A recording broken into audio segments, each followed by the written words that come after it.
में ये देखा था कि जो क्लासिफिकेशन ऑफ कंस्ट्रेंट है उसको हमने क्लासिफाई किया था। पहला जियोमेट्रिकल, ज्योमेट्रिकल एंड काइनामेटिकल। फिर उसके बाद हमने इसको क्लासिफाई किया था holonomic, holonomic and non holonomic, holonomic. And then उसके बाद हमने बात की थी स्क्लेरोनोमिक, और फिर हमने लास्ट बात की थी रियोनोमिक की, रियोनोमिक की। फिर इनके कुछ हमने एग्जाम्पल भी देखे थे। हमने ये देखा था कि कौन सा होलोनोमिक है, कौन सा नॉन होलोनोमिक है, नॉन होलोनोमिक की कंडीशन क्या होगी, होलोनोमिक की कंडीशन क्या होगी, स्क्लेरोनोमिक क्या होगा, रियोनोमिक क्या होगा, ये सब हमने कल के लेक्चर में देखा था।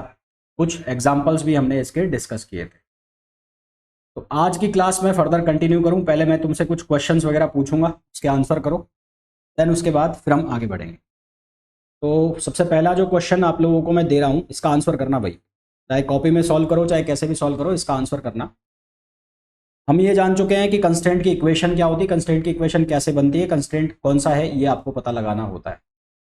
तो आपको मैं एक मशीन दे रहा हूं जिसको बोलते हैं एटवुड मशीन। ठीक है, एक मशीन में दे रहा हूं जिसको बोलते हैं एटवुड मशीन। तो इस एटवुड मशीन का आपको क्या बताना है, कंस्ट्रेंट की इक्वेशन बतानी है। मैंने एक एटवुड मशीन बना दी ऐसी। तो ये एटवुड मशीन में यहाँ पर एक ब्लॉक लगा हुआ है, ये ब्लॉक है, and one block is here, एक ब्लॉक यहाँ पर लगा हुआ है। ठीक है, और ये इसका सेंटर है और ये इसकी रेडियस है। यहाँ से मैंने एक सेंटर लाइन ड्रॉ कर दी ऐसे। ये जो डिस्टेंस है इसको मैंने बोला x1, और ये जो डिस्टेंस है इसको बोला मैंने x2। तो my question is what is the equation of constraint, question is what is the equation of constraint for this Atwood machine. इस एटवुड मशीन के लिए इक्वेशन ऑफ कंस्ट्रेंट क्या होगी वो बताना है। ऑप्शन मैं आपको दे रहा हूँ। ऑप्शन ए है x1 plus x2 plus 2r equals to l। Option second है x1 plus x2 plus r equals to l। Option C है x1 plus x2 plus pi r equals to l। और option D है x1 minus x2 minus pi r equals to l। हाँ जी बताओ क्या option होगा, बोलिए भाई क्या ऑप्शन आएगा। क्वेश्चन इज कि what is the equation of constraint, मैं लिख भी देता हूँ question. What is the, question ये है what is the equation of constraint, what is the equation of constraint, equation of constraint इस एटवुड मशीन की क्या इक्वेशन ऑफ कंस्ट्रेंट होगी।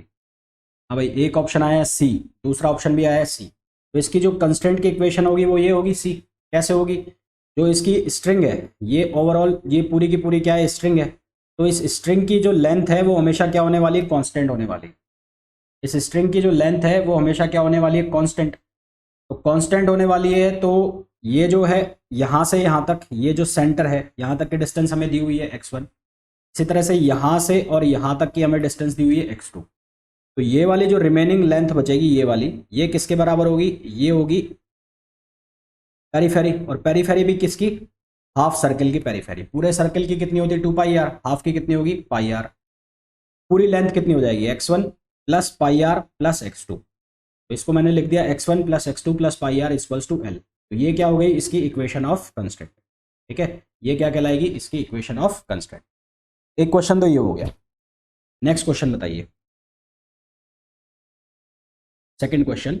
सेकंड क्वेश्चन जो है वो कुछ ऐसे है, for a particle, for a particle, a particle in a cubic box, एक minute, oh, a particle, a particle in a cubic box, in a cubic box is a, option A है holonomic constraint, option A है holonomic constraint, holonomic constraint. Option B है non holonomic constraint, non holonomic constraint, option C है, option C इसका हम लिख लेते हैं geometric, geometric constraint, और ऑप्शन डी हम लिख लेते हैं काइनामेटिक कंस्ट्रेंट, काइनामेटिक कंस्ट्रेंट। ठीक है, बताओ भाई। Question is a particle in a cubic box is, option A है होलोनोमिक कंस्ट्रेंट, ऑप्शन बी है non holonomic constraint, option C है जियोमेट्रिक कंस्ट्रेंट, और ऑप्शन डी है काइनामेटिक कंस्ट्रेंट। बताओ क्या आंसर होगा।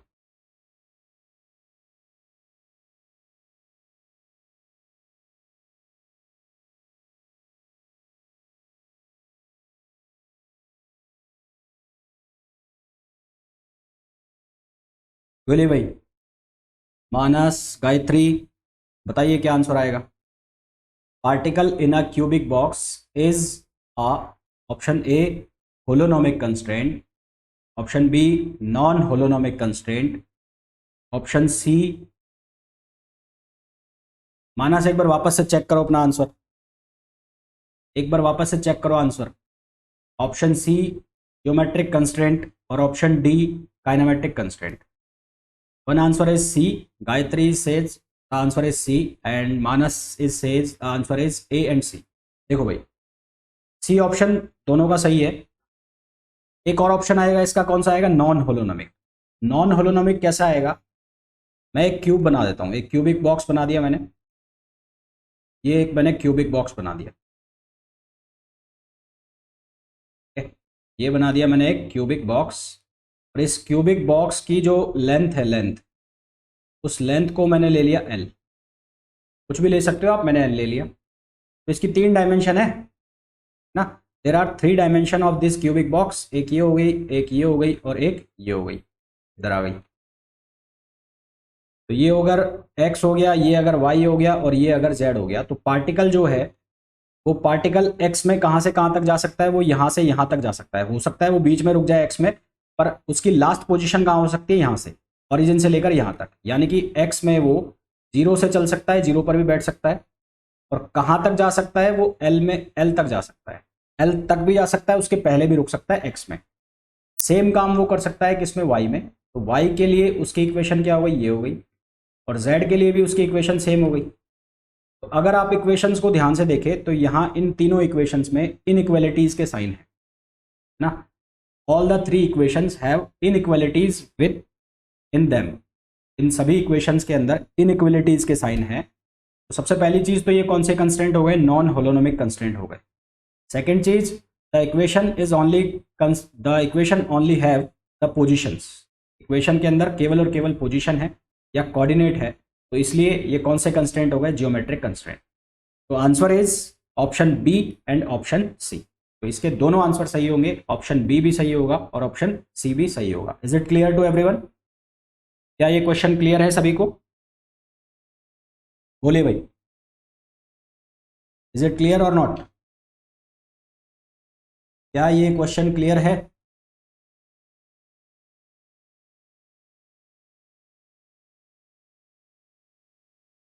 यस और no.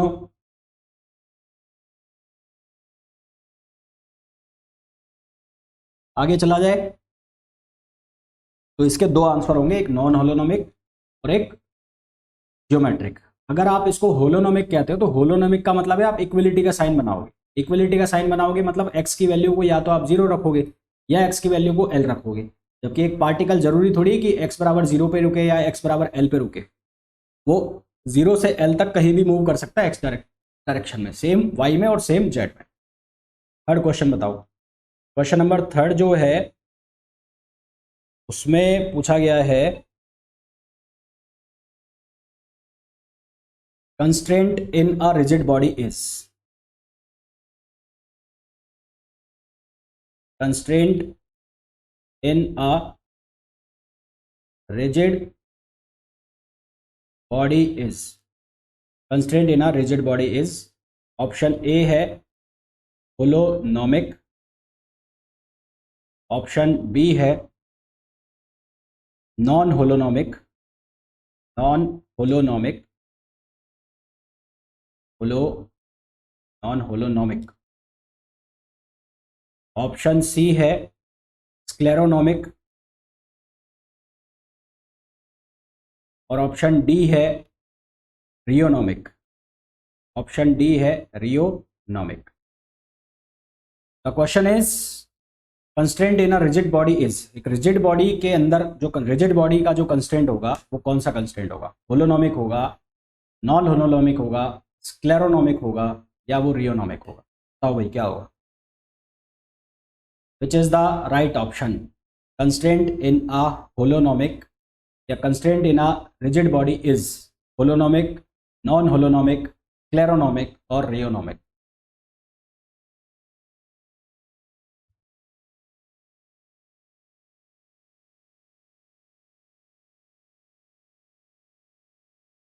A and D, A and D, D नहीं आएगा। ए एंड डी, डी नहीं आएगा। A is correct answer. Second answer है सी, स्क्लेरोनोमिक। सेकंड इज सी। कैसे होगा? देखो, रिजिड बॉडी, रिजिड बॉडी का मतलब है, रिजिड बॉडी, रिजिड बॉडी का मतलब है distance between two particle is always fix. ठीक है, distance between two particles, two particles is always fixed. दो पार्टिकल्स के बीच के डिस्टेंस हमेशा फिक्स हो तो उसको हम कहते हैं रिजिड बॉडी। लेट्स सपोज मैंने एक ये बॉडी बना दी, हालांकि रिजिड बॉडी बहुत सारे पार्टिकल से मिलकर बनी होती है, मैं तो दो पार्टिकल ही कंसिडर कर रहा हूँ। एक पार्टिकल ये हो गया, एक पार्टिकल ये हो गया, तो इन दोनों पार्टिकल के बीच की डिस्टेंस हमेशा फिक्स रहेगी। मान लो ये डिस्टेंस एल है तो एल बराबर सी, कंस्टेंट तो ये हो गया l is equals to constant. तो इसका यहाँ से जब ये एल बराबर सी आया, यानी कि इसके बीच की जो डिस्टेंस हमेशा फिक्स है, तो यहाँ से तो हमारा ये वाला पार्ट तो सॉल्व हो गया कि ये होलोनोमिक है, क्योंकि इक्वलिटी का साइन आ गया तो होलोनोमिक है। फिर अगर इसके कोऑर्डिनेट एक्स और वाई है, मान लेते हैं इसके कोऑर्डिनेट x1 y1 है और इसके कोऑर्डिनेट x2 y2 है, तो ये इम्प्लिसिटली डिपेंड कर रही है टाइम पर ना। ये टाइम पर ऐसे डिपेंड करेगी, टाइम का ये फंक्शन कैसे होगी, एक्स वाई ना, एक्स और वाई। और अगर ये रियोनोमिक होती तो एक्सप्लिसिटली डिपेंड करती है। एक्सप्लिसिटली का मतलब जो इसकी इक्वेशन बनती उसके अंदर टाइम आता, जैसे कि मैंने आपको बताया था कौन सा, जो एक ऑसिलेटिंग वो था, जो सिंपल पेंडुलम था विद ऑसिलेटिंग सपोर्ट, उसकी जो इक्वेशन थी उसके अंदर क्या आया था, टाइम आया था। तो जब आपको इक्वेशन के अंदर टाइम दिखाई दे ना, साफ साफ आपको टाइम उस इक्वेशन के अंदर दिखाई दे, तो आप ऑप्शन लगा दो आंख बंद करके रियोनोमिक। और जब आपको इक्वेशन के अंदर टाइम नहीं दिखाई दे रहा है तो इसका मतलब ये है कि जो कोऑर्डिनेट्स हैं या जो कंस्टेंट हैं वो इम्प्लिसिटली डिपेंड कर रहे हैं टाइम के ऊपर। मैंने आपको ये कहा था कि कोई भी कोऑर्डिनेट है वो टाइम के साथ चेंज तो होंगे सारे, पर टाइम के साथ, टाइम इक्वेशन में दिख रहा है तो रियोनोमिक और नहीं दिख रहा है तो स्क्लेरोनोमिक। तो यहाँ पर इक्वेशन जब बनेगी तो उसमें हमें कहीं भी टाइम नहीं दिखाई देगा, तो ये कौन सा हो जाएगा, स्क्लेरोनोमिक, और ये कौन सा हो जाएगा, होलोनोमिक। तो दो आंसर हो जाएंगे। टाइम के साथ डायरेक्टली चेंज हो रहा है, डायरेक्टली चेंज हो रहा है तो इक्वेशन ये वाली बन रही है, ये वाली बन रही है, तो उसको हम क्या कह रहे थे, उसको हम बोल रहे थे इम्प्लिसिट।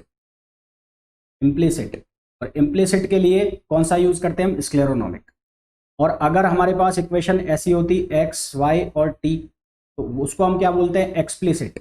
और एक्सप्लिसिट का केस क्या होता है, उसमें इस तरह से इक्वेशन लिखते हैं, और इक्वेशन जब हम बनाते हैं तो उसके अंदर टाइम दिखाई देता है, जैसा कि मैंने आपको इसमें बताया था, जो simple pendulum with oscillating support, उसकी जो इक्वेशन बनाई थी उसमें टाइम दिख रहा था साफ साफ, तो उसको हमने लिखा था रियोनोमिक।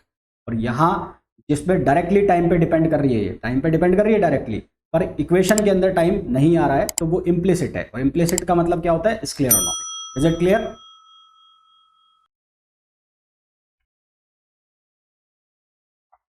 फिर आगे चला जाए। सिंपल सा एक कंसेप्ट ध्यान रखना, इक्वेशन के अंदर टाइम दिखाई दे रहा है तो रियोनोमिक है, तो टाइम नहीं दिखाई दे रहा है तो स्क्लेरोनोमिक है। चाहे वो कोई से भी कोऑर्डिनेट्स हों, चाहे वो कोई से भी कोऑर्डिनेट्स हों, वो सारे के सारे टाइम के साथ चेंज होंगे। सवाल ये आता है कि इम्प्लिसिट कौन सा है, एक्सप्लिसिट कौन सा है। एक्सप्लिसिट है तो रियोनोमिक, इम्प्लिसिट है तो स्क्लेरोनोमिक। इम्प्लिसिट का मतलब इक्वेशन ये है जिसके अंदर टाइम आपको दिखाई नहीं दे रहा है, ये डायरेक्टली डिपेंड कर रहा है। एक्सप्लिसिट का मतलब है जिसके अंदर आपको टाइम दिखाई दे रहा है, बस इतना ध्यान रखना। ठीक है, तो ये तो हमारी बात हो गई कंस्ट्रेंट की। हमने ये जाना कि कंस्ट्रेंट क्या होते हैं, कंस्ट्रेंट का जो क्लासिफिकेशन है वो कैसे होता है, कौन सा जो एग्जाम्पल है कंस्ट्रेंट का, किस एग्जाम्पल का। अब इसके हम और भी एग्जाम्पल करेंगे, पर जैसे जैसे हम आगे की तरफ आगे बढ़ते जाएंगे तो हम और एग्जाम्पल करेंगे। अभी हमने जितना पढ़ा है उसके हिसाब से उतने ही एग्जाम्पल बन रहे हैं, तो वो मैंने करा दिया।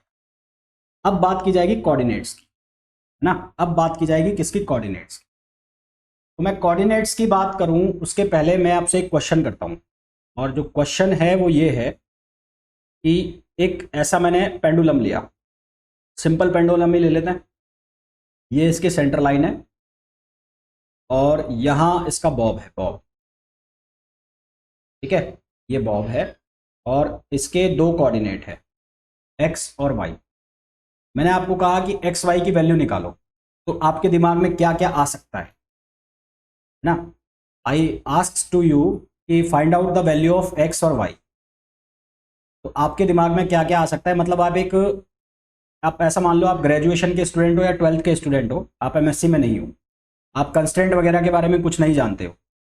और आप कंस्ट्रेंट वगैरह के बारे में कुछ नहीं जानते हो, मैंने आपको सिर्फ ये बोल दिया कि एक बॉब है, ये एक्स और वाई है, तो मेरे को एक्स और वाई की वैल्यू निकालनी है। एक्स और वाई की वैल्यू क्यों निकालनी है, क्योंकि मेरे को इस सिस्टम के कॉन्फ़िगरेशन को डिफाइन करना है। इस सिस्टम के कॉन्फ़िगरेशन को क्या करना है, डिफाइन करना है। ठीक है, इस डायनामिक सिस्टम को मेरे को कॉन्फ़िगर करना है, तो उस कॉन्फ़िगर करने के लिए मेरे को एक्स वाई की वैल्यू चाहिए। तो उसके लिए आप क्या लॉजिक लगा सकते हो, मतलब ऐसा क्या करोगे कि आपको एक्स वाई की वैल्यू मिल जाए। गणित मैथमेटिक्स के कौन से बेसिक रूल जानते हो आप जिससे आप एक्स वाई की वैल्यू निकाल सकते हो। भाई जितना मुझे समझ में आता है या जितना मैंने मैथमेटिक्स पढ़ा है, हम लोगों ने बचपन में पढ़ा था कि दो वेरिएबल मतलब दो इक्वेशन, ऐसा ही। भाई यहाँ पर मेरे को वेरिएबल दिखाई दे रहा है एक एक्स और एक वेरिएबल दिखाई दे रहा है वाई। तो हमारी जो बेसिक नॉलेज है वो बेसिक नॉलेज ये कहती है कि जितने नंबर ऑफ वेरिएबल्स उतने नंबर ऑफ इक्वेशंस। तो यहाँ पर मेरे को वेरिएबल दिखाई दे रहे हैं दो, एक वेरिएबल दिखाई दे रहा है एक्स और एक वेरिएबल दिखाई दे रहा है वाई। तो मैं क्या करने की कोशिश करूंगा, मैं दो इक्वेशन बनाने की कोशिश करूंगा, एक एक्स में और एक वाई में। एक्स और वाई में इक्वेशन बना के फिर उनको मैं सॉल्व करने की कोशिश करूंगा। ऐसा ही कुछ करोगे? हाँ ऐसा ही करोगे। मान लो ये थीटा भी दे दिया, चलो थीटा भी दे दिया, तो यहाँ से क्या बनाओगे, एक्स बराबर एल कॉस थीटा, वाई बराबर एल साइन थीटा, ऐसा कुछ बनाओगे और फिर इसको सॉल्व करने की कोशिश करोगे, है ना। तो इनिशियली तुम्हारे दिमाग में क्या कंसेप्ट आएगा कि एक्स बराबर आप बनाओगे एल साइन थीटा, एक्स बराबर बनाओगे आप एल साइन थीटा या आर साइन थीटा, और वाई बराबर बनाओगे आप एल कॉस थीटा। फिर इनमें कुछ भी दिमाग लगा के आप इनको सॉल्व करने की कोशिश करोगे। हो सकता है कि आप ये कंसेप्ट भी लगाओ कि टेन थीटा बराबर एक्स अपॉन वाई आ जाएगा। फिर आप एक कंसेप्ट ये लगाओगे कि एल स्क्वायर बराबर x square plus y square, ऐसा कुछ कुछ करोगे आप। वाई आर साइन थीटा क्यों आएगा, वाई आर साइन थीटा क्यों आएगा, ये डिस्टेंस है, ये एक्स है और ये वाई है। तो अगर ये एल है तो वाई कितना बनेगा, एल कॉस थीटा बनेगा, और एक्स क्या बनेगा, एल साइन थीटा बनेगा। भाई जिसके साथ एंगल बनेगा उसके साथ कॉस जाएगा और उसके परपेंडिकुलर क्या जाएगा, साइन जाएगा। जिसके साथ एंगल बनेगा उसके साथ तो कॉस जाएगा और उसके परपेंडिकुलर क्या जाएगा, साइन जाएगा। ठीक है, तो एक्स के साथ क्या आ गया, एल साइन थीटा, और वाई के साथ क्या आ गया, एल कॉस थीटा। तो ऐसा कुछ आप करने की कोशिश करते हैं। मैं ये कह रहा हूं कि अगर मैं कोऑर्डिनेट की बात कर रहा हूं, मैं अभी जनरलाइज कोऑर्डिनेट वगैरह की कुछ बात नहीं कर रहा हूं, मैं सिर्फ एक बात कर रहा हूं कि अगर मैं आपको ये कह दूं कि इसके कोऑर्डिनेट्स निकालो, कोऑर्डिनेट्स क्यों निकालने हैं, क्योंकि मेरे को इस सिस्टम का कॉन्फ़िगरेशन जानना है। ये जो डायनेमिक सिस्टम है इसको मेरे को कॉन्फ़िगर करना है, तो इसलिए मेरे को इसके कोऑर्डिनेट जानने हैं। तो जितनी मेरे को नॉलेज थी उसके बेस पर मैंने ऐसा कुछ करने की कोशिश की। ठीक है, पर अगर आपको ये पता है कि इसमें एक कंस्ट्रेंट है, but you are the student who is doing PG, आप एक ऐसे स्टूडेंट हैं जो अपनी पीजी कर रहे हो, या आपको गलती से किसी ने क्या, मैंने या आपके किसी प्रोफेसर ने कंस्ट्रेंट्स के बारे में बता दिया, इसके बारे में बता दिया, कंस्ट्रेंट के बारे में बता दिया, और आपको ये पता है कि इस इक्वेशन के अंदर या इस सिस्टम के अंदर एक कंस्ट्रेंट है, इस सिस्टम के अंदर एक कंस्ट्रेंट है, और वो कौन सा कंस्ट्रेंट है? एल। तो एल बराबर किसके हो गया? X square plus y square के। तो आपको इतना सब झमेला करने की जरूरत पड़ेगी क्या? नहीं पड़ेगी। आपको इतना सब झमेला करने की जरूरत ही नहीं पड़ेगी। आप बल्कि आपको जो रिक्वायर्ड कोऑर्डिनेट्स हैं उनकी जो संख्या है, रिक्वायर्ड कोऑर्डिनेट्स का जो नंबर है वो भी क्या हो जाएगा? डिक्रीज हो जाएगा, है ना। पहले आप इसको सॉल्व करने के लिए कितने कोऑर्डिनेट्स निकाल रहे थे? 2। अब आपको इसको सॉल्व करने के लिए एक ही कोऑर्डिनेट की जरूरत होगी।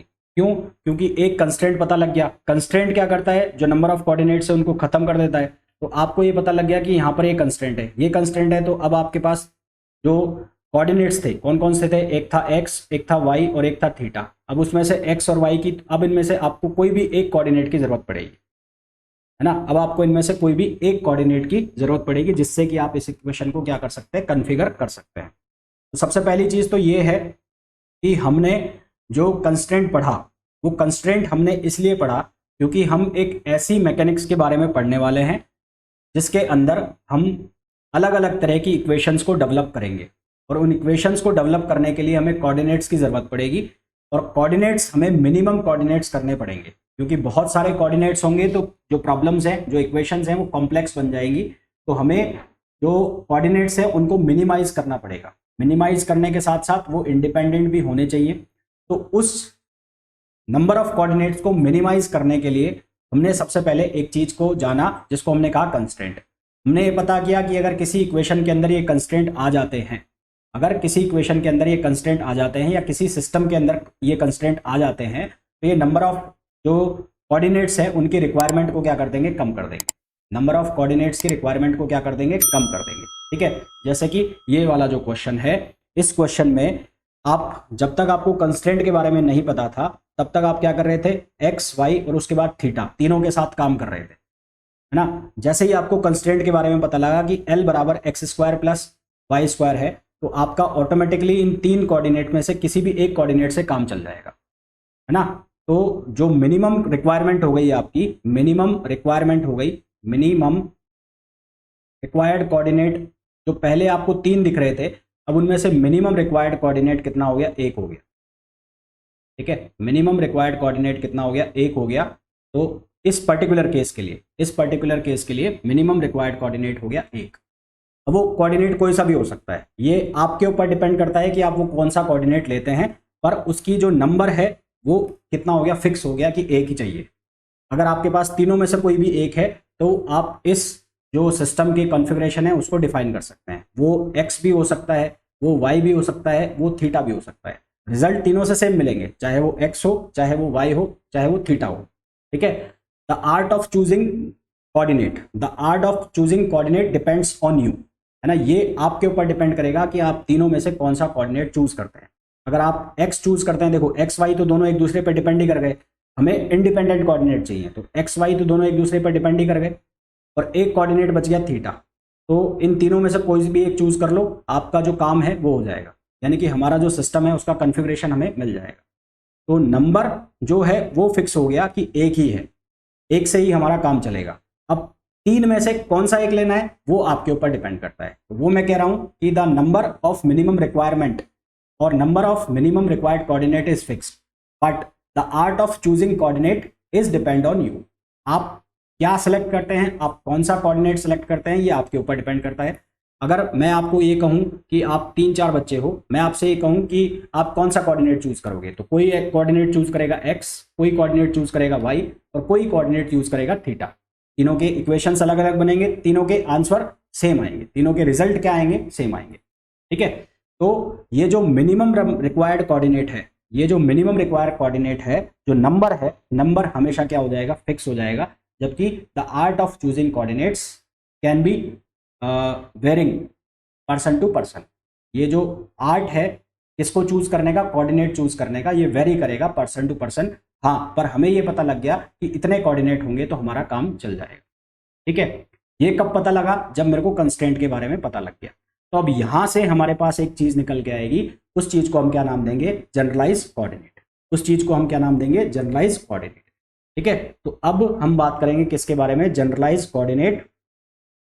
जनरलाइज कोऑर्डिनेट जनरलाइज्ड कोऑर्डिनेट, और साथ में मैं डिग्री ऑफ फ्रीडम भी लिख रहा हूँ, generalised coordinate and degree of freedom, and degree of freedom. अच्छा, एक चीज मैं आपको ये बता दूं पहले ही, जब मैं अभी जनरलाइज्ड कोऑर्डिनेट की बात कर रहा हूं या डिग्री ऑफ फ्रीडम की बात कर रहा हूं, तो मैं होलोनोमिक सिस्टम के लिए बात कर रहा हूं सिर्फ। ये जितनी भी मैं कहानी सुना रहा हूं ना आपको, जितने भी मैं अभी बात कर रहा हूं, ये सारी मैं बात कर रहा हूं होलोनोमिक के लिए। मैं नॉन होलोनोमिक के लिए बात नहीं कर रहा हूं, क्योंकि नॉन होलोनोमिक के केस में क्वेश्चन हो जाता है बहुत ज़्यादा कॉम्प्लेक्स।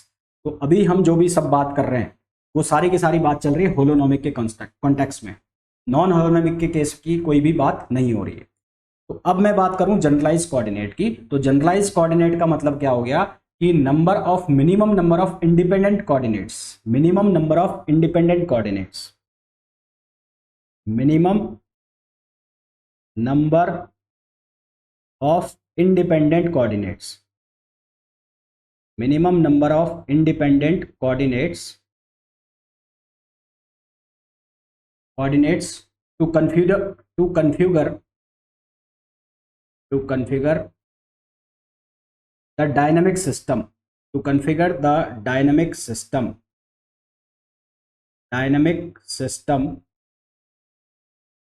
is called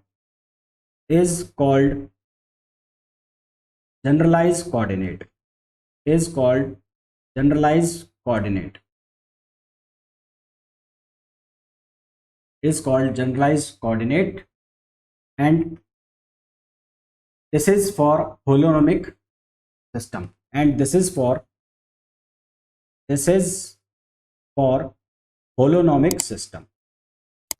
मैं आपको क्या कह रहा हूं कि ये किसके लिए है, केवल और केवल होलोनोमिक सिस्टम के लिए है। इसको मैं अंडरलाइन भी कर देता हूं। ये जो डेफिनेशन मैंने लिखी है ये केवल और केवल होलोनोमिक सिस्टम के लिए है, इसको मैं अंडरलाइन और कर देता हूं। तो minimum number of independent coordinates to configure the dynamic system is called generalised coordinate. अब ये प्रीवियस जो एग्जांपल है वापस से देखो। यहाँ पर जब तक हमें कंस्ट्रेंट के बारे में नहीं पता था तब तक हम ये जान रहे थे कि इस सिस्टम को कॉन्फ़िगर करने के लिए हमें 3 कोऑर्डिनेट लगेंगे या 2 कोऑर्डिनेट लगेंगे, हम डिसाइड नहीं कर पा रहे थे, है ना। या तो हम एक्स के बारे में बात कर रहे थे या हम वाई के बारे में हम सोच रहे थे वाई से आंसर आ जाएगा, या हम सोच रहे थे थीटा से आंसर आ जाएगा, यानी कि कहीं ना कहीं हम कंफ्यूज थे। इसका मतलब फजी लॉजिक, है ना, कंफ्यूजन चल रहा था कि आंसर आएगा किससे।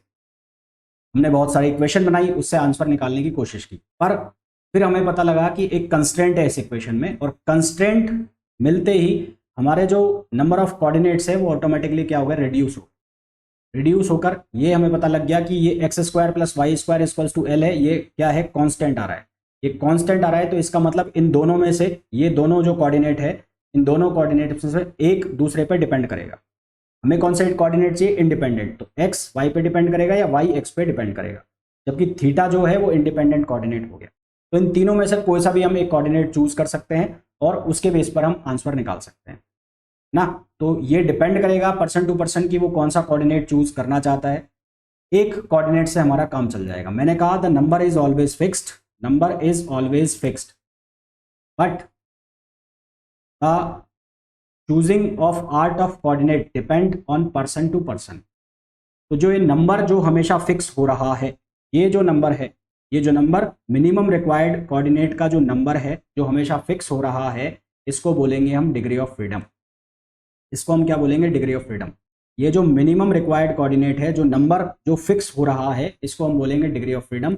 और ये जो चीज़ है जो डिपेंड कर रही है पर्सन टू पर्सन की वो क्या चूज करना चाहता है, इनको बोलेंगे हम जनरलाइज कोऑर्डिनेट। ठीक है, वापस से सुनो, मैं क्या बोल रहा हूँ कि ये जो चीज़ फिक्स हो रही है कि इस प्रॉब्लम को सॉल्व करने के लिए, इस सिस्टम को कॉन्फ़िगर करने के लिए मेरे को कितने मिनिमम कोऑर्डिनेट चाहिए, ये चीज़ फिक्स हो रही है। तो ये फिक्स होने वाली जो चीज़ है इसको हम कहते हैं डिग्री ऑफ फ्रीडम। और क्या लेना है, मतलब मिनिमम तो फिक्स हो गया, अब इतने सारे कोऑर्डिनेट्स में से क्या पिक करना है, क्या मैं एक्स पिक करूं, क्या मैं वाई पिक करूं, क्या मैं थीटा पिक करूं। तो ये इतने सारे जो कोऑर्डिनेट्स हैं इनको हम बोलते हैं जनरलाइज कोऑर्डिनेट। अब जनरलाइज वर्ड मैंने क्यों यूज़ किया, अब देखो, जब मैं कोई प्रॉब्लम है, मान लो कोई प्रॉब्लम है, उसमें मैं कार्टेशियन कोऑर्डिनेट सिस्टम यूज़ कर रहा हूँ। यहाँ पर कोई पार्टिकल है, इस पार्टिकल की इक्वेशन को डिफाइन करने के लिए मैं कार्टेशियन कोऑर्डिनेट सिस्टम यूज़ कर रहा हूँ। इसी तरह से इसी पर्टिकुलर पार्टिकल के लिए अब मैं स्फेरिकल कोऑर्डिनेट सिस्टम यूज़ कर रहा हूँ, तो वो कैसे होगा, आर, थीटा और फाई में। इसी पर्टिकुलर पार्टिकल के लिए मैं पोलर कोऑर्डिनेट यूज़ कर रहा हूँ, तो पोलर में कैसे चलेगा, आर और थीटा में। यानी कि एक ही प्रॉब्लम को सॉल्व करने के लिए हम अलग अलग कोऑर्डिनेट सिस्टम यूज़ कर सकते हैं। एक ही प्रॉब्लम को सॉल्व करने के लिए हम अलग अलग कोऑर्डिनेट सिस्टम यूज़ कर सकते हैं। अगर कार्टेशियन से हमें आंसर मांग रहा है तो उसमें एक्स वाई जेड में चलेगा। अगर स्फेरिकल से हमें आंसर मांगा जा रहा है तो उसमें चलेगा आर, थीटा, फाई। अगर हमें पोलर कोऑर्डिनेट से सॉल्यूशन मांगा जा रहा है तो उसमें चलेगा आर और थीटा। अगर हमें सिलेंड्रिकल से मांगा जा रहा है तो उसमें कुछ और चलता। तो इसका मतलब बहुत सारे कोऑर्डिनेट सिस्टम हैं और उन बहुत सारे कोऑर्डिनेट सिस्टम के लिए अलग अलग नोटेशंस हो सकते हैं। जबकि हम एक ऐसी मैकेनिक्स पढ़ रहे हैं या आगे चल के हम एक ऐसी इक्वेशन ड्राइव करेंगे जिसको में हम लिखेंगे d upon d t del L upon del theta dot या del q dot minus del L upon del q equals to zero, जिसको लैग्रेंजियन इक्वेशन ऑफ मोशन कहेंगे। तो ये जो इक्वेशन ऑफ मोशन होगी, ये सभी तरह के जो मैकेनिक्स है, चाहे वो रोटेशनल मैकेनिक्स है, चाहे वो काइनेमेटिक मैकेनिक्स है, चाहे वो आपकी फ्लूइड मैकेनिक्स है, सभी तरह की मैकेनिक्स के लिए यूज़ होगी। तो अब ये जब सभी तरह की मैकेनिक्स के लिए यूज़ होगी तो इन सभी तरह की मैकेनिक्स में अलग अलग तरह के कोऑर्डिनेट सिस्टम हैं और उन अलग अलग तरह के कोऑर्डिनेट सिस्टम के अलग अलग नोटेशन हैं। तो इतने सारे नोटेशन को याद करेगा कौन, है ना भाई। फ्लूइड मैकेनिक्स के लिए अलग चलेंगे, वो काइनेमेटिक्स के लिए अलग चलेंगे, वो इलेक्ट्रोडायनेमिक्स के लिए अलग चलेंगे, वो रोटेशनल के लिए अलग चलेंगे। तो इतने कोऑर्डिनेट कौन याद रखेगा। तो इतने कोऑर्डिनेट्स को हटाते हुए, इतने सभी कोऑर्डिनेट्स को सफाया करते हुए सिर्फ और सिर्फ एक जो है नोटेशन है वो लिख दिया गया, जिसको लिखा क्यू। जिसको क्या लिख दिया गया, क्यू। यानी कि सभी कोऑर्डिनेट्स को जनरलाइज कर दिया गया। फॉर एग्जांपल, हम इंडिया कंट्री में रहते हैं, इंडिया दैट इज भारत, हम भारत में रहते हैं। तो भारत के अंदर बहुत सारी कास्ट हैं ना, बहुत सारी कास्ट हैं। सबसे पहले तो बहुत सारे धर्म हैं, ठीक है, फिर बहुत सारी कास्ट हैं। तो अब जो वो डिपेंड करता है टू पर्सन कि वो इंसान को कैसे देखता है, धर्म के हिसाब से देखता है या कास्ट के हिसाब से देखता है। तो वो ये हमारे ऊपर डिपेंड करता है कि हम लोगों को बांट कर देखना चाहते हैं, डिवाइड कर देखना चाहते हैं या इकट्ठा देखना चाहते हैं। तो हमारी जो मैकेनिक्स है, वो हमारी जो इक्वेशन है, जो क्लासिकल मैकेनिक्स है या जो लैग्रेंजियन डायनेमिक्स है, वो इन कोऑर्डिनेट्स को बांट कर नहीं देखना चाहती। वो ये नहीं देखना चाहती कि रोटेशनल मैकेनिक्स अलग है, वो ये नहीं देखना चाहते कि काइनेमेटिक्स अलग है, वो ये नहीं देखना चाहती कि फ्लूइड मैकेनिक्स अलग है। उसके लिए सारी मैकेनिक्स एक जैसी है, उसके लिए सारे नोटेशन एक जैसे हैं। यानी कि उसने सबको जनरलाइज कर दिया। जनरलाइज मतलब व्यापक कर दिया। तो इसलिए ये जो कोऑर्डिनेट्स हैं इनको नाम दिया गया जनरलाइज कोऑर्डिनेट, ठीक है। इसलिए ये जो कोऑर्डिनेट्स हैं इनको नाम दिया गया जनरलाइज कोऑर्डिनेट। तो मैंने कहा मिनिमम रिक्वायर्ड कोऑर्डिनेट ये हमेशा फिक्स हो जाएगा और वो मिनिमम रिक्वायर्ड कोऑर्डिनेट कहलाएगा डिग्री ऑफ फ्रीडम। और जो ये कोऑर्डिनेट्स हैं जो कि वेरी कर रहे हैं पर्सन टू पर्सन कि आपको क्या चूज करना है, ये कहलाएंगे जनरलाइज कोऑर्डिनेट। इन जनरलाइज कोऑर्डिनेट्स की डायमेंशन कुछ भी हो सकती है। हो सकता है इन जनरलाइज कोऑर्डिनेट की डायमेंशन वेलोसिटी हो, किसी की डायमेंशन रेडियन में हो, किसी की डायमेंशन कुछ हो। इनकी डायमेंशन कुछ हो भी सकती है और कुछ नहीं भी हो सकती। मतलब ये डायमेंशन लेस भी हो सकते हैं, परंतु ये सारे के सारे क्या कहलाएंगे, जनरलाइज कोऑर्डिनेट, ठीक है। तो ये जितनी भी मैंने बात की ये सारी की सारी होलोनोमिक सिस्टम के लिए है। और मैं यहाँ लिख भी देता हूं कि generalise coordinate is represented by q. Generalise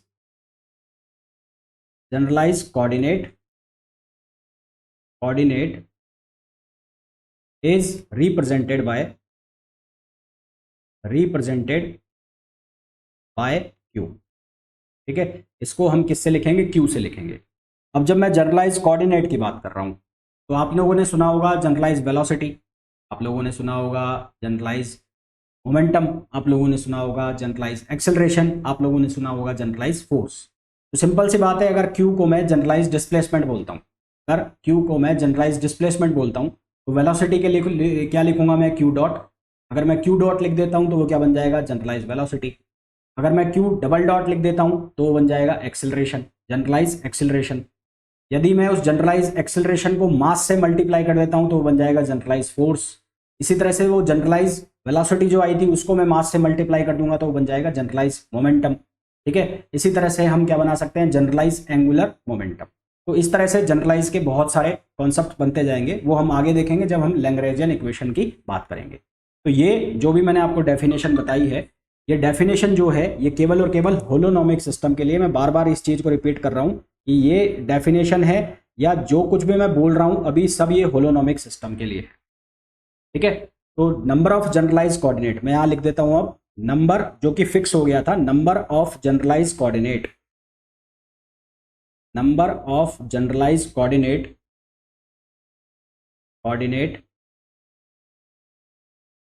is known as degree of freedom, is known as degree of freedom। ठीक है, शॉर्ट में बोलते हैं इसको डिग्री ऑफ फ्रीडम को DOF, शॉर्ट में बोलते हैं DOF। तो ये है क्या, degree of freedom. Degree of freedom और जनरलाइज कोऑर्डिनेट दोनों एक ही चीज़ है in case of holonomic system, in case of holonomic system दोनों एक ही हैं। पर हम जब नॉन होलोनोमिक सिस्टम की बात करेंगे तो हमारा सारा खेल जो है, जितनी भी मैंने अभी कहानी की है, सब की सब खराब हो जाएगी। ठीक है। तो in case of holonomic system number of generalise coordinate बराबर डिग्री ऑफ फ्रीडम। ठीक है। फॉर होलोनोमिक सिस्टम में यहाँ लिख भी देता हूँ, for holonomic system number of generalise coordinate short में लिख दिया GC इक्वल्स टू किसके बराबर होगा, DOF। डिग्री ऑफ फ्रीडम और नंबर ऑफ जनरलाइज कोऑर्डिनेट दोनों क्या होंगे, सेम होंगे। किसके केस में, होलोनोमिक सिस्टम के केस में। पर जब मैं नॉन होलोनोमिक सिस्टम की बात करता हूं, है ना, but for non holonomic system, जब मैं नॉन होलोनोमिक सिस्टम की बात करता हूं, यानी कि वो इक्वेशन जो इंटीग्रेबल नहीं है या वो इक्वेशन जिसमें इनइक्वलिटी के साइन है, उसको हम क्या कहते हैं, नॉन होलोनोमिक कहते हैं। तो नॉन होलोनोमिक सिस्टम में क्या होगा, जो नंबर ऑफ रिक्वायर्ड कोऑर्डिनेट्स हैं या नंबर ऑफ जनरलाइज कोऑर्डिनेट्स हैं वो ज़्यादा होंगे किससे, डिग्री ऑफ फ्रीडम से। नंबर ऑफ रिक्वायर्ड कोऑर्डिनेट्स और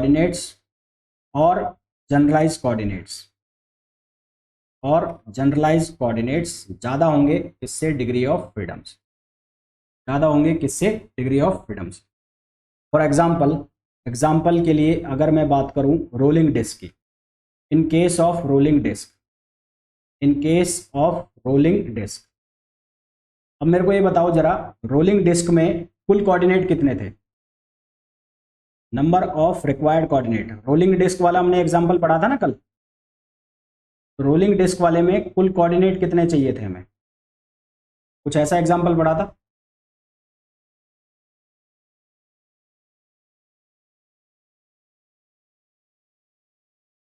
कुछ इस तरह का एग्जाम्पल था, ये ऐसे चल रही थी, ये यहां से इसने एंगल बनाया हुआ था एक फाई,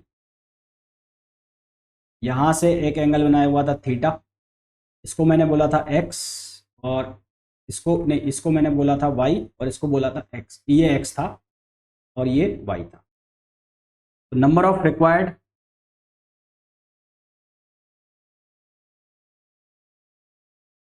नहीं, चार कोऑर्डिनेट चाहिए थे ना। नंबर ऑफ रिक्वायर्ड कोऑर्डिनेट कितने थे, x, y, थीटा और phi. Number of required coordinate कितने थे, चार, x, y, थीटा और फाई। मतलब हमको प्रॉब्लम अगर सॉल्व करना है तो चार कोऑर्डिनेट चाहिए थे। और रोलिंग डिस्क की जो डिग्री ऑफ फ्रीडम होती है, ठीक है, degree of freedom of rolling disc वो कितनी होती है, 3 होती है। अब रोलिंग डिस्क की डिग्री ऑफ फ्रीडम 3 कैसे होती है वो देखो भाई। ये रोलिंग डिस्क है जो ये कैसे जा सकती है, ये प्लेन में है, XY प्लेन में है, तो ये XY प्लेन में कहीं भी सिक्का घूम सकता है। ये ठीक वैसे है जैसे मैंने एक सिक्का जो है या कॉइन है उसको एक टेबल पर घुमा दिया, तो वो क्या कर सकता है, उस टेबल पर कहीं भी चल सकता है, यानी कि प्लेन के अंदर वो कहीं भी जा सकता है, और सेम टाइम पर वो अपने एक्सिस के अबाउट रोटेट भी कर सकता है, यानी कि ऐसे इधर उधर घूम भी सकता है। एक जगह पर घूम भी जाएगा वो, उसको घुमाओगे तो डिग्री ऑफ फ्रीडम का मतलब है कि वो कितनी डायरेक्शन में इजीली मोशन कर सकता है, कितनी डायरेक्शन में इजीली कोई चीज घूम सकती है, जा सकती है, उसको हम डिग्री ऑफ फ्रीडम कहते हैं। तो इस डिस्क के लिए डिग्री ऑफ फ्रीडम मेरे को 3 दिखाई दे रही है। कैसे दिखाई दे रही है कि प्लेन में है तो प्लेन में वो 2 डायरेक्शन में चल सकता है, एक्स में और वाई में। उसके अलावा वो अपने एक्सिस के अबाउट घूम भी सकता है, रोटेट कर सकता है, ठीक है, और वो कर भी रहा है, आपको दिख भी रहा है।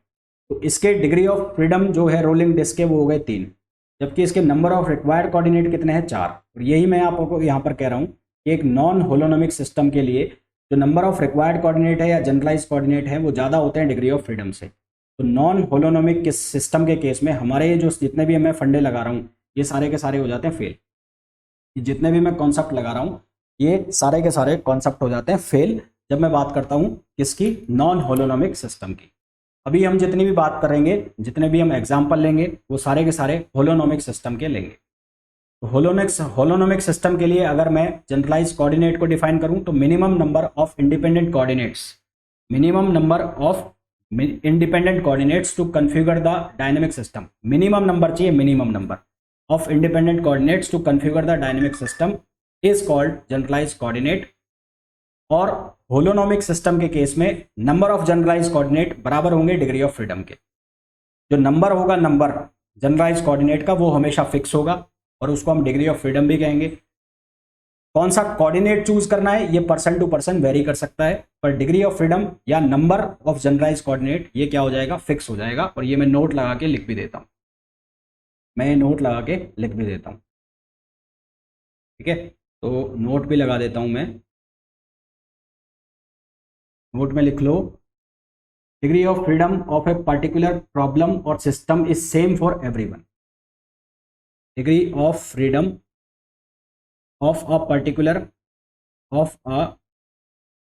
particular problem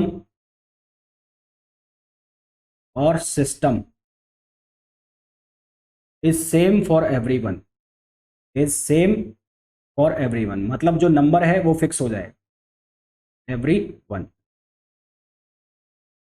choice of generalise coordinate may be different for everyone, ये पहला पॉइंट हो गया। और दूसरा पॉइंट क्या हो गया, choice of generalise coordinate, choice of generalise coordinate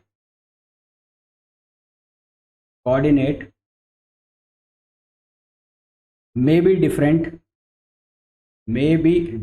for everyone, may be different for everyone। बोलिए भाई, यहां तक क्लियर सबको? बताइए भाई, यहां तक अभी तक हमने जितना भी पढ़ा है क्या वो सभी को क्लियर है? तो में मैंने लिखा है degree of freedom of a particular problem system is same for everyone. मतलब जो मैं आपको बार बार ये चीज बोल रहा हूं कि मिनिमम रिक्वायर्ड कोऑर्डिनेट ये फिक्स हो जाएगा। जैसे मैंने यहां पर बोल दिया सिंपल पेंडुलम के केस में कि minimum number of required coordinate इसको डिफाइन करने के लिए एक चाहिए, ये फिक्स हो गया। और फिर मैं आपको ये कह रहा हूं कि ये एक जो है ये कौन सा होगा, ये आपके ऊपर डिपेंड करता है कि आप एक्स लेना चाहते हो, वाई लेना चाहते हो या थीटा लेना चाहते हो। तो जो चीज़ फिक्स हो गई है, जो मिनिमम नंबर है जो फिक्स हो गया है, उसी नंबर को हम क्या कह रहे हैं, डिग्री ऑफ फ्रीडम कह रहे हैं। उसी नंबर को हम क्या कह रहे हैं, डिग्री ऑफ फ्रीडम कह रहे हैं। जैसे कि इस पेंडुलम के लिए बात करूं तो ये पेंडुलम जो है ये ऐसे, केवल ऐसे मोशन कर सकता है, ऐसे ऐसे ना, इसकी जो मोशन एक ही डायरेक्शन में हो रही है, यूं ऐसे चल सकता है। तो साफ साफ दिख रहा है कि इसकी डिग्री ऑफ फ्रीडम कितनी हो गई, एक हो गई। तो ये जो मिनिमम नंबर है ये फिक्स हो गया। अब ये ऐसे जाने के लिए आप कौन सा कोऑर्डिनेट चूज कर रहे हो, किससे इसको डिफाइन कर रहे हो, एक्स से डिफाइन कर रहे हो, वाई से डिफाइन कर रहे हो या थीटा से डिफाइन कर रहे हो, ये आपके ऊपर डिपेंड करता है। तो एक्स, वाई और थीटा को हम नाम दे रहे हैं जनरलाइज कोऑर्डिनेट। और नंबर जो फिक्स हो गया कि एक ही चाहिए, या तो आप एक्स ले लो या आप वाई ले लो या थीटा ले लो। तो वो जो नंबर फिक्स हुआ है उसको हम कह रहे हैं डिग्री ऑफ फ्रीडम। वही बात मैंने यहां पर लिख दी है कि degree of freedom of a particular problem, एक पर्टिकुलर प्रॉब्लम के लिए या एक सिस्टम के लिए डिग्री ऑफ फ्रीडम फिक्स हो जाएगी। फिक्स होने का मतलब है कि वो मिनिमम नंबर ऑफ रिक्वायर्ड जो कोऑर्डिनेट है वो फिक्स हो चुका है। अब वो कौन सा लेना है, यानी कि जनरलाइज कोऑर्डिनेट हमारे पास 3-4 रखे हैं, उनमें से कौन सा लेना है वो आपके ऊपर डिपेंड करता है। Choice of generalise coordinate may be different for everyone. अब हो गया क्लियर?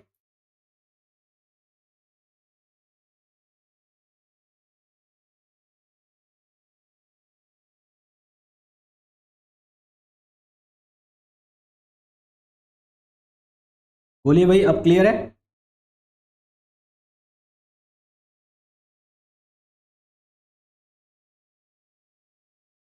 अच्छा चलो, अब मेरे को कुछ चीज़ें बताओ। फॉर्मूले ड्राइव करो, तुम खुद ही करोगे। मैंने एक 3D सिस्टम लिया, 3D सिस्टम,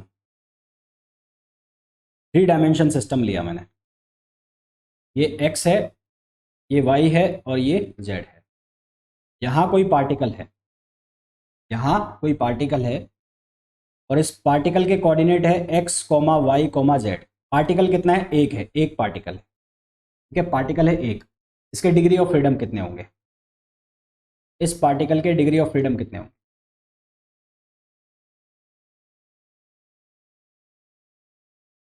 बताओ भाई, इस पार्टिकल के डिग्री ऑफ फ्रीडम कितने होंगे? एक होगा, दो होगा, तीन होगा, चार होगा, कितने होंगे? 3 डायमेंशन है ये, 3 डायमेंशन में है, और पार्टिकल है, सिंगल पार्टिकल। मैं लिख भी देता हूं यहां पर, सिंगल पार्टिकल।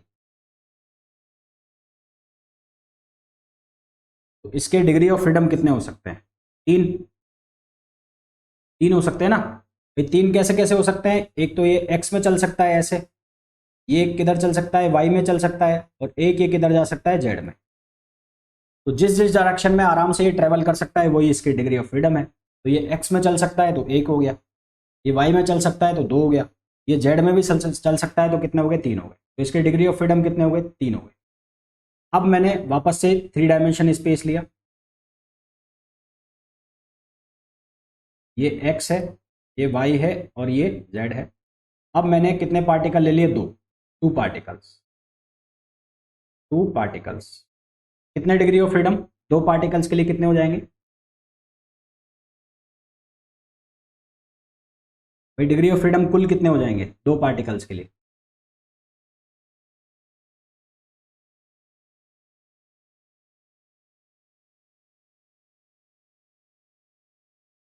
दो पार्टिकल्स के लिए कुल डिग्री ऑफ फ्रीडम कितने हो जाएंगे?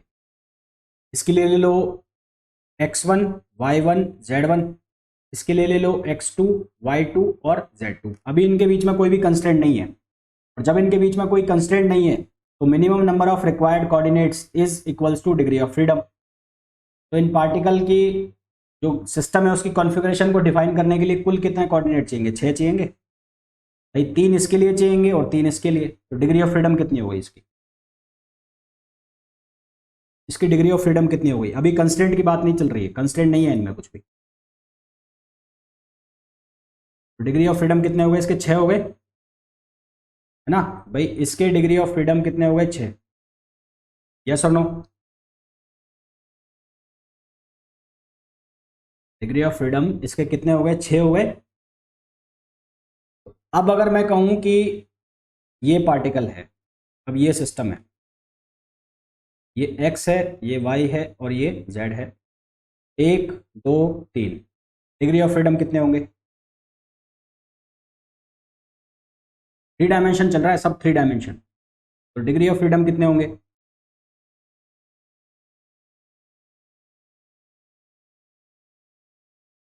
थ्री पार्टिकल सिस्टम है, अब 3 पार्टिकल, 9।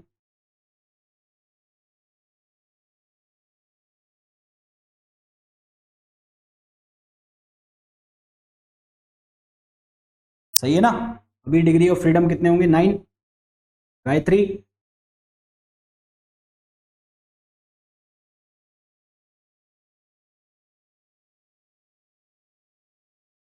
9 आएंगे ना भाई? तीन इसके और तीन इसके, 3, 3 और 3। क्या आंसर आ गया? 9।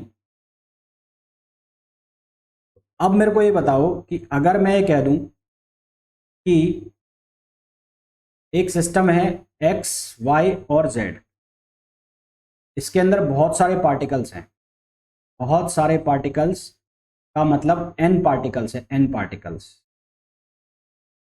कितने पार्टिकल्स हैं? एन पार्टिकल्स हैं। तो डिग्री ऑफ फ्रीडम कितना होगा? जब आपके पास एक पार्टिकल था तो आपने डिग्री ऑफ फ्रीडम का आंसर दिया 3। जब आपके पास दो पार्टिकल थे तो आपने आंसर कर दिया 6। जब आपके पास 3 पार्टिकल्स थे तो आपने आंसर कर दिया 9। अब मैं कह रहा हूं कि आपके पास एन पार्टिकल्स हैं तो आपका आंसर क्या आएगा? 3n।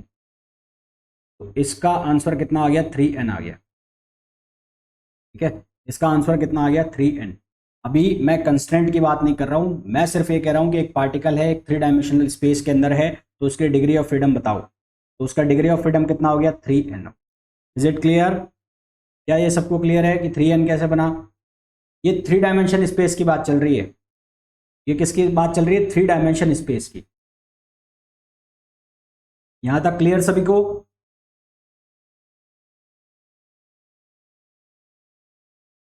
n particles, degree of freedom कितना होगा? अब n पार्टिकल्स है, n, डिग्री ऑफ फ्रीडम कितना होगा?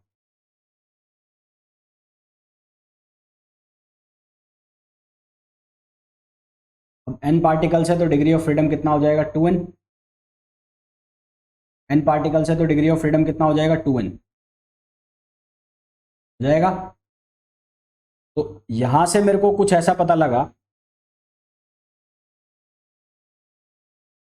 कि for 3 dimension, for n particles, for n particles in 3 dimensional space, in 3 dimensional space, उसके लिए जो डिग्री ऑफ फ्रीडम निकल के आया वो कितना निकल के आया? 3n। For n particles in 2 dimensional space, in 2 dimensional space, उसके लिए जो डिग्री ऑफ फ्रीडम निकल के आया वो कितना आया? 2n।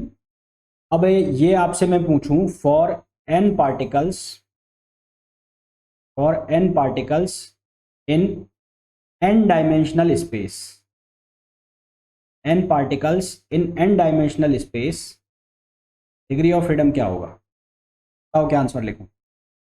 For n particles in n dimensional space, degree of freedom क्या होगा? क्या आंसर लिखूंगा?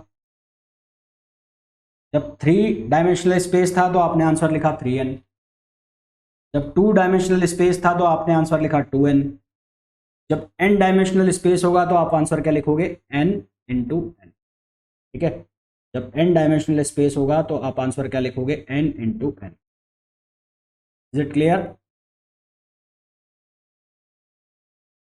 ये क्लियर है सभी को? कितना हो जाएगा? n into n। ठीक है, अभी हमने कंस्ट्रेंट की बात नहीं की है, अभी तक मैंने कंस्ट्रेंट की बात नहीं की है, अभी बिना कंस्ट्रेंट के काम चल रहा है। चलिए भाई अब आगे बढ़ते हैं। एक क्वेश्चन करके बताओ पहले। क्वेश्चन ये है, find DOF of 200 particles, 200 particles in a plane, lies in a plane, lies in a plane. Option A है 600, ऑप्शन बी है 400, ऑप्शन सी है 200 और ऑप्शन डी है नन। क्या आंसर आएगा? Find degree of freedom of 200 particles lies in a plane. क्या answer आएगा? 400। देखो, जल्दबाजी में गड़बड़ ये हो सकती है कि आप इसका आंसर 600 मार दें। 600 क्यों मार दें? क्योंकि आपने फॉर्मूला रटा हुआ है 3n, जबकि मैंने यहाँ पर साफ साफ लिख दिया है प्लेन। जब मैंने प्लेन लिख दिया है तो उस केस में फॉर्मूला हो जाएगा 2n। आंसर हमारे पास क्या आ जाएगा? 400। ठीक है, आंसर उस केस में हमारे पास क्या आ जाएगा? 400 आ जाएगा। तो अभी तक तो मैंने डिग्री ऑफ फ्रीडम की जो बात की उसमें मैंने कंस्ट्रेंट का कहीं भी यूज नहीं किया, उसमें मैंने कंस्ट्रेंट की बात ही नहीं की। अब मैं बात करता हूं कंस्ट्रेंट की। कंस्ट्रेंट की मैं बात करूं उसके लिए मैंने एक कुछ इस तरह का ज्योमेट्री बना दी।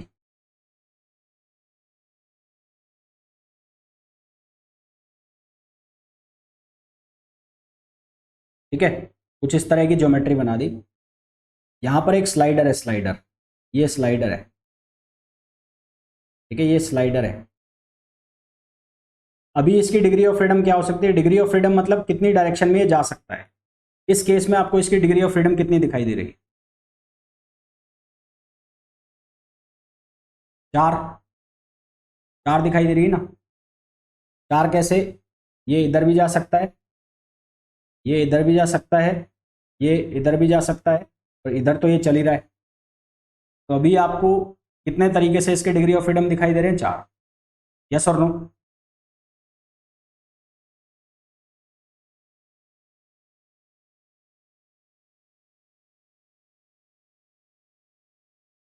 अभी जब मैं बोल रहा हूं कि ये एक स्लॉट मैंने बनाया हुआ, स्लॉट के अंदर मैंने एक स्लाइडर को रख दिया।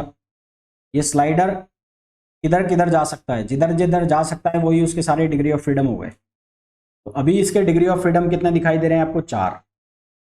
अब मैं क्या करूं, ये रास्ता बंद कर दूं, ये रास्ता ब्लॉक कर दिया मैंने। अब इसके डिग्री ऑफ फ्रीडम कितने हो गए? अब इसके डिग्री ऑफ फ्रीडम कितने हो गए?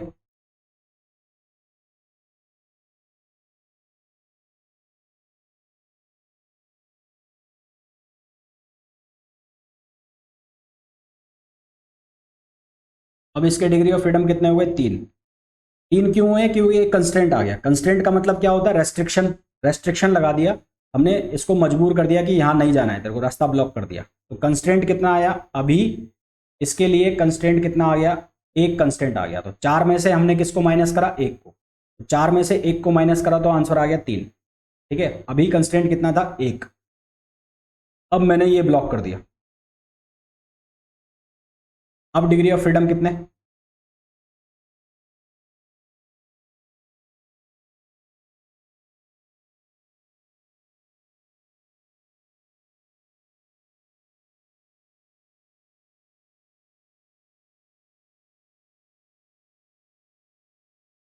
अब डिग्री ऑफ फ्रीडम कितने हो गए? 2। कंस्ट्रेंट कितने हो गए? अब कंस्ट्रेंट हो गए 2। कंस्ट्रेंट भी कितने हो गए? 2। तो मैंने 4 में से कितने को माइनस करा? 2। 4 में से मैंने माइनस करा 2। तो डिग्री ऑफ फ्रीडम कितना आ गया? 2 आ गया। ठीक है, डिग्री ऑफ फ्रीडम कितना आ गया? 2 आ गया। अब मैंने इसको भी ब्लॉक कर दिया। पेन सारे ले लेगी, हाँ ये मैंने इसको भी ब्लॉक कर दिया। कितना डिग्री ऑफ फ्रीडम?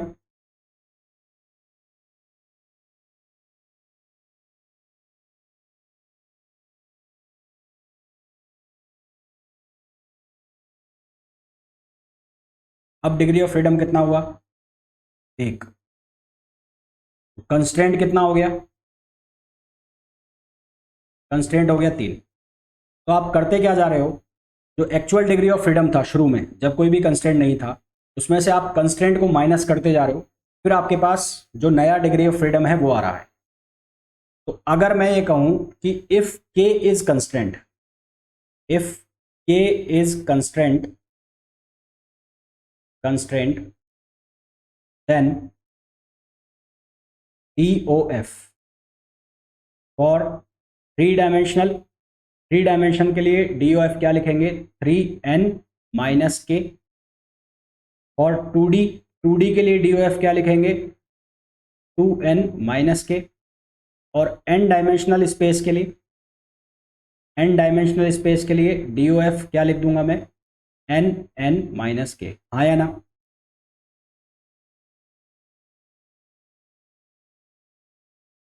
सही है गलत है? 3 डायमेंशन के लिए डिग्री ऑफ फ्रीडम क्या लिख दूंगा? 3n माइनस के। DOF 2D के लिए क्या लिख दूंगा? 2n माइनस के। और n डायमेंशनल स्पेस के लिए डिग्री ऑफ फ्रीडम क्या लिख दूंगा? n माइनस के। क्या ये फॉर्मूला सही बने हैं या गलत बने हैं? लिख देंगे ना? तो जो आप फॉर्मूला पढ़ते हैं, आपके साइड सब्जेक्ट भी चल रहा होगा, ये सब्जेक्ट चल रहा होगा आपके कॉलेज यूनिवर्सिटी में, क्लासिकल मैकेनिक्स। तो आपने वहाँ पे एक डायरेक्ट फार्मूला लिखा देखा होगा, 3n माइनस के या 2n माइनस के या nn माइनस के। तो उसका कोई मैथमेटिकल डेरिवेशन तो ऐसे है नहीं, ना मैंने देखा। तो ये मेरा एक अपना तरीका है जिससे मैंने आपको बता दिया कि ये फॉर्मूला ऐसे बन रहा होगा। ठीक है, ये कोई एग्जैक्ट नहीं है कि ये ऐसे ही बना है या इसको ऐसे ही बनाया गया है। ये मेरा एक अपना तरीका है जिससे मैंने आपको बता दिया कि ये फॉर्मूला ऐसे बन रहा होगा, जिससे आपको ये इन फ्यूचर याद रहे कि एक्चुअल में कहानी चल क्या रही। यहाँ तक क्लियर चीज़ें? बोलिए भाई, यहाँ तक क्लियर? गायत्री, मानस, मानस क्लियर यहाँ तक? चलिए भाई, अब कुछ एग्जांपल्स मैं देता हूं, उनके आंसर बताओ मेरे को कि डिग्री ऑफ फ्रीडम क्या होगा। ठीक है, let's do some examples of degree of freedom. हाँ जी, तो एग्जांपल में हम सबसे पहले दे रहे हैं, एग्जांपल ले रहा हूं मैं। मैंने एक 3 डायमेंशन स्पेस ले लिया। कौन सा 3 डायमेंशन स्पेस? ये पार्टिकल है, ये पार्टिकल है, सिंगल पार्टिकल। तो इसका डिग्री ऑफ फ्रीडम, खैर तुम्हें पता ही है, तुमने बताया भी है, 3 होगा। इसका डिग्री ऑफ फ्रीडम कितना हो गया? 3। अब ये वाला केस, ये एक पार्टिकल है, ये एक पार्टिकल है, और इन दोनों के बीच में ये कंस्ट्रेंट है, ये कंस्ट्रेंट। दोनों को मैंने कनेक्ट कर दिया। कनेक्ट करने का मतलब है कंस्ट्रेंट आ गया। तो इसका डिग्री ऑफ फ्रीडम कितना होगा? इसका डिग्री ऑफ फ्रीडम कितना होगा?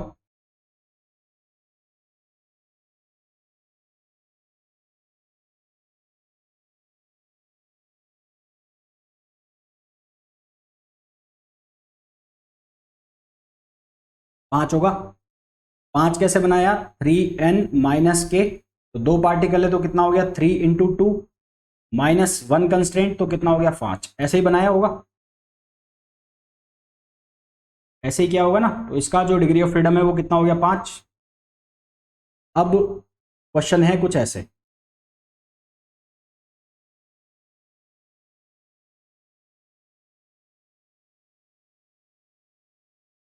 एक, दो और 3, ये है। डिग्री ऑफ फ्रीडम कितना होगा इसका?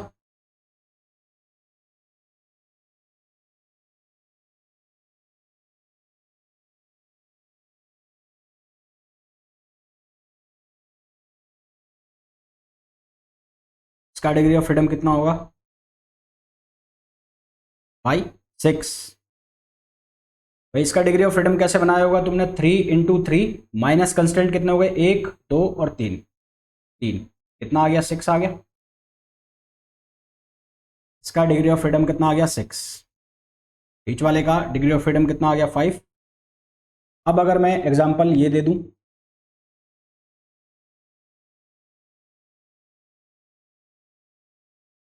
एक, दो, 3, माइनस आंसर आपका 6 आ रहा है, नहीं आ रहा है इसका? तो इसका डिग्री ऑफ फ्रीडम भी कितना आ जाएगा? 6 आ जाएगा। अब आप ये देखोगे कि जैसे जैसे आप पार्टिकल्स को बढ़ाते जाओगे, उनको कनेक्ट करते जाओगे, तो आप लोगों के लिए कंस्टेंट ढूंढ पाना थोड़ा सा मुश्किल होता जाएगा। जैसे जैसे जो स्ट्रक्चर है, जैसे जैसे जो ज्योमेट्री है, वो उसमें नंबर ऑफ पार्टिकल्स बढ़ते जाएंगे, तो उसमें कंस्ट्रेंट सर्च करना हमारे लिए थोड़ा सा टफ होता जाएगा। तो इसके लिए इसका कुछ इजी तरीका फाइंड आउट किया जाए, जिससे कि हमारा आंसर बिना फॉर्मूला लगाए आ जाए, जिससे कि हमारा आंसर बिना फॉर्मूला अप्लाई किए आ जाए। उसका क्या तरीका है? उसका तरीका ये है कि अभी इसमें कोई भी कंस्ट्रेंट नहीं है, अभी इसमें कोई भी कंस्ट्रेंट नहीं है, तो इसका आंसर आ गया 3। जब आपने इस पार्टिकल की बात की, इस पार्टिकल में या इस सिस्टम में आपको क्या दिखाई दे रहा है? दो पार्टिकल है। पहले वाले पार्टिकल के लिए डिग्री ऑफ फ्रीडम कितने हो गए? 3 हो गए। फिर जब दूसरा वाला पार्टिकल आया तो अपने साथ एक कंस्ट्रेंट लाया। एक कंस्ट्रेंट मतलब एक डिग्री ऑफ फ्रीडम खा गया, तो कितने बचे? 2। तो कितना हो गया? 3 + 2 = कितना हो गया? 5। जब आप तीसरे वाले सिस्टम की बात कर रहे हो, तो एक पार्टिकल कितने डिग्री ऑफ फ्रीडम लाया? 3।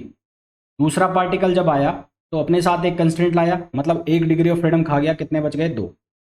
अब ये वाला जो पार्टिकल आया तो अपने साथ कितने कंस्ट्रेंट लाया? 2। एक ये वाला कंस्ट्रेंट और एक ये वाला। एक पार्टिकल के पास कितने? 3। 3 में से 2 खा गए, तो कितने बचे? 1। तो कितना आ गया? 3 और 2 5 और 1 6। तो कितना हो गया? 3 + 2 + 1 = 6। फिर इस केस में देखो, इस वाले पार्टिकल के लिए कितना? 3। इस वाले के लिए कितना? 2। इस वाले के लिए कितना हो जाएगा? 1। और यहाँ पर कितना हो जाएगा? 0। देखो, एक से नीचे जीरो नेगेटिव वो कंसीडर ही नहीं होंगे। तो कितना आ गया? 3 और 2 5 और 1 6। तो यहाँ पर भी डिग्री ऑफ फ्रीडम कितना आ गया? 6 आ गया। क्या ये समझ में आ गया जो मैंने बताया अभी आपको? जो मैंने आपको बताया, क्या ये समझ में आ गया?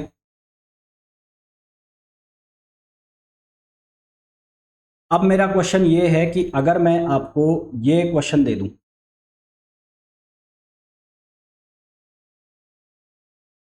इसमें मैं कनेक्ट करा दूं 1 2 3 4 5,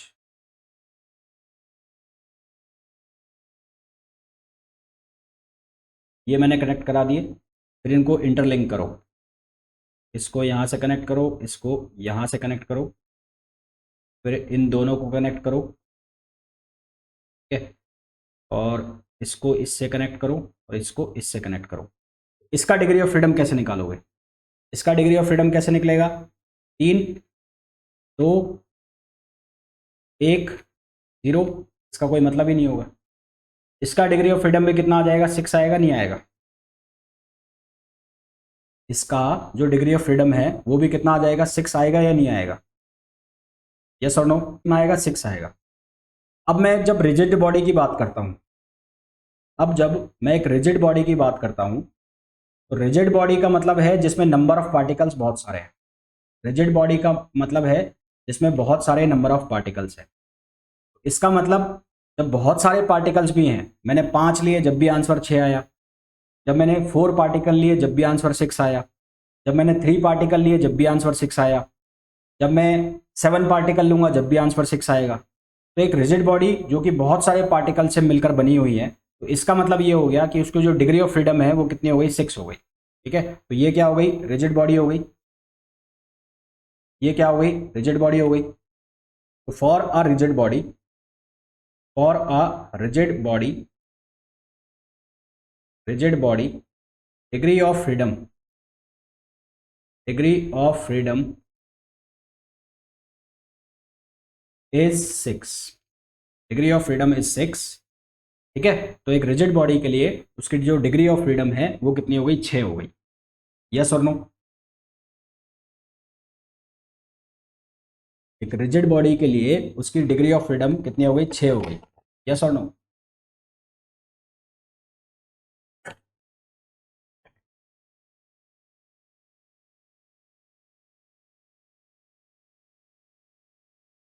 क्या ये बात सही है? एक रिजिड बॉडी के लिए उसकी डिग्री ऑफ फ्रीडम जो है वो 6 हो गई।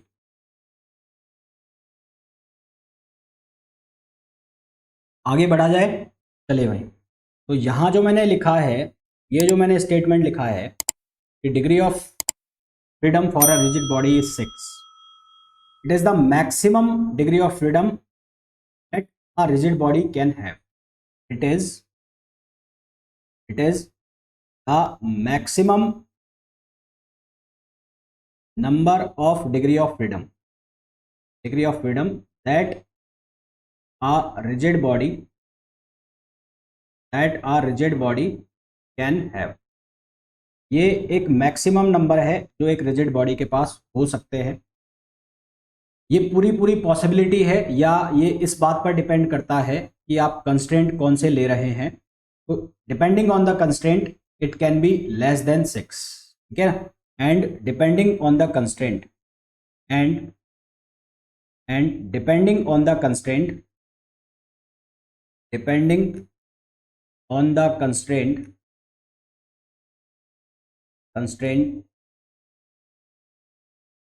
it can be less than 6।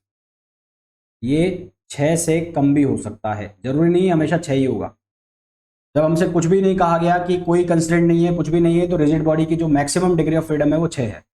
जब आपको रिजिड बॉडी के कुछ कंस्ट्रेंट लगा के दे दिए, रिजिड बॉडी के अंदर कुछ कंस्ट्रेंट लगा के दे दिए, तो उस केस में जो डिग्री ऑफ फ्रीडम है वो 6 से कम भी हो सकता है। इस चीज को आप याद रखेंगे।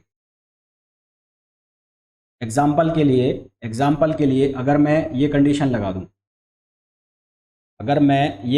लगा दूं, एग्जाम्पल के लिए बता रहा हूं मैं आपको, पहला नोट मैं डाल रहा हूं कि degree of freedom of a rigid body if one point is fixed, degree of freedom of a rigid body if one point is fixed,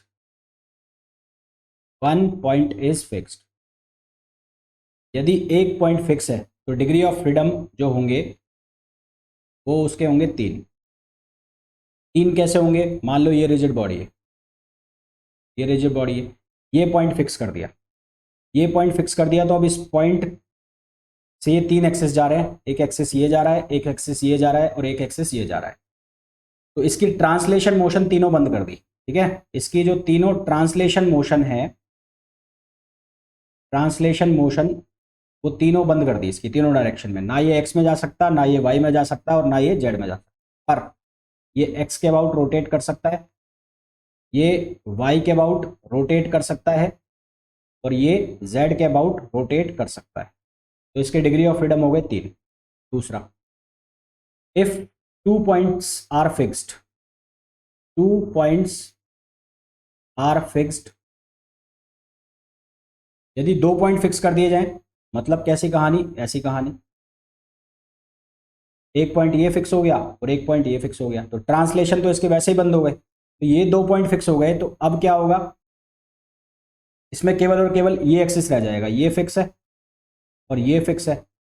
अब ना तो ये वाई के अबाउट रोटेट कर सकती और ना ये जेड के अबाउट रोटेट कर सकती। ये रोटेट अगर कर सकती है तो किसके अबाउट, एक्स के अबाउट। तो इस केस में डिग्री ऑफ फ्रीडम कितना हो गया, 1 हो गया। तो यही मैंने यहाँ पर लिखा है कि एक रिजिड बॉडी के लिए डिग्री ऑफ फ्रीडम की मैक्सिमम वैल्यू हो सकती है 6।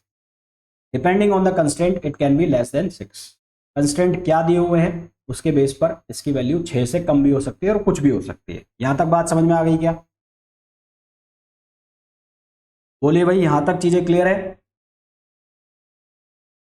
आगे चलूं?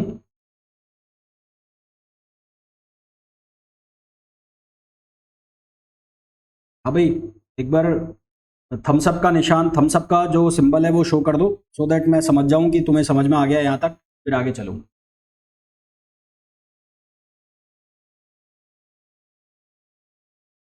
यहां तक किसी को कोई दिक्कत परेशानी हो, if anyone has any problem till now then he और she can ask, otherwise we will move forward. हम आगे बढ़ेंगे। और इसके पहले किसी को कोई प्रॉब्लम आई हो तो वो बता दो। अभी तक किसी को कोई प्रॉब्लम आई है तो वो बताएं।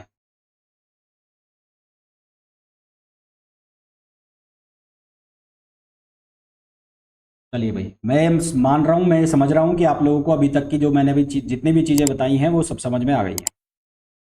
क्वेश्चन एक है, नेट में आया हुआ क्वेश्चन है 5 नंबर का। नेट में 5 नंबर 5 मार्क्स का क्वेश्चन है। क्वेश्चन क्या था, find degree of freedom, find degree of freedom of rigid body, of rigid body, rigid body in n dimension, in n dimension. Find degree of freedom of rigid body in n dimension. और ये 5 marks वाला जो question आता है ना net में, जो सी parts में क्वेश्चन आते हैं उसमें आया था ये, find degree of freedom of rigid body in n dimension, CSIR net previous year. बताओ भाई, जल्दी बताओ, फिर मैं करा देता हूँ इसको। देखो ये वाले एग्जाम्पल देखो, ये वाले यहां पर मैंने आपको कैसे बताया, इन क्वेश्चंस को जब आपने सॉल्व किया, इस वाले को देखो, यहां पर आपने बोला कि एक पार्टिकल के लिए 3, एक पार्टिकल के लिए कितने, 3, फिर दूसरा पार्टिकल आया उसके लिए 2। यहां पर इस एग्जाम्पल में 3, 2, 1। ये कौन से डायमेंशनल स्पेस के लिए, 3 डायमेंशनल स्पेस के लिए। भाई ये भी तो रिजिड बॉडी बन रही है और ये भी रिजिड बॉडी बन रही है, तो ये पर कौन से डायमेंशनल स्पेस में चल रहा है, ये 3 डायमेंशनल स्पेस में चल रहा है। आप 4 वाला एग्जाम्पल देखो, 3 डायमेंशनल स्पेस में कोई पार्टिकल है तो पहले पार्टिकल के लिए 3 है, फिर 2 है, फिर 1 है और फिर 0 है। तो अब मैं जो यहाँ पर आपसे पूछ रहा हूँ, मैं आपसे पूछ रहा हूँ n डायमेंशनल स्पेस के लिए। तो n डायमेंशनल स्पेस के लिए जब आप उसका डिग्री ऑफ फ्रीडम बनाओगे तो वो कैसे बनाओगे, पहले का n होगा, दूसरे का क्या होगा, n-1 होगा, तीसरे का क्या होगा, कुछ n-2 होगा। इस तरह से कम होते जाएंगे, लास्ट में कहाँ तक पहुँचेंगे, मान लो 3, 2 और 1। ये क्या बन गई, एक सीरीज बन गई। तो इस सीरीज का सम कितना हो जाएगा, इस सीरीज का सम हो जाएगा n इंटू n प्लस 1/2। और ये डायरेक्ट फॉर्मूला भी आ गया कि n डायमेंशनल स्पेस के लिए degree of freedom rigid body की कितनी होगी, ये डायरेक्ट फॉर्मूला भी आ गया। क्या ये समझ में आ गया,